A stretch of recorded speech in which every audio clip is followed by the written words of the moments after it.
হেলাল মাহমুদকে ছাত্র দলের বিভিন্ন পর্যায়ের সন্ত্রাসীরা তাকে হত্যার হুমকি দিয়েছে। এই প্রোটোকল যখন হয়েছিল তখন এই সাথে সাথে শিক্ষার্থী সেই ফেসবুক পোস্টের মধ্যে ক্লিয়ার করেছে এই পোস্টটা সে দেয়নি, এটা হচ্ছে একটা ফেক পোস্ট। পরবর্তীতে সে তার জীবনের নিরাপত্তার জন্য শাহবাগ থানায় যায়।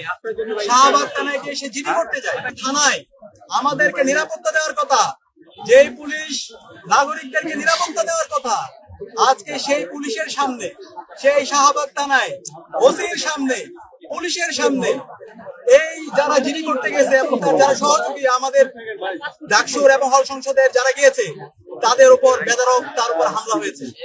এটা ইতিহাসের একটা লজ্জাজনক অধ্যায়। বর্তমান সরকারের কাছে অনুরোধ করতে আমরা জিজ্ঞেস করতে চাই, স্বরাষ্ট্রমন্ত্রীর কাছে আমরা জিজ্ঞেস করতে চাই, মাননীয় প্রধানমন্ত্রী তারেক রহমানের কাছে আমরা প্রশ্ন করতে চাই, এটা কি আপনার গণতান্ত্রিক চর্চা? এই কি গণতন্ত্র? একজন বিশ্ববিদ্যালয়ের শিক্ষার্থী তাকে মৃত্যুর হুমকি দেওয়া হচ্ছে। সেই হুমকি যখন দেওয়া হচ্ছে সে তার জীবনের নিরাপত্তা করার জন্য যখন সে থানায় সাধারণ ডায়েরি করতে যাচ্ছে, সেই জায়গায় সন্ত্রাসী নিয়ে এসে মত তৈরি করে তাদের উপর নৃশংস কায়দায় হামলা করা, এটা কি গণতন্ত্র?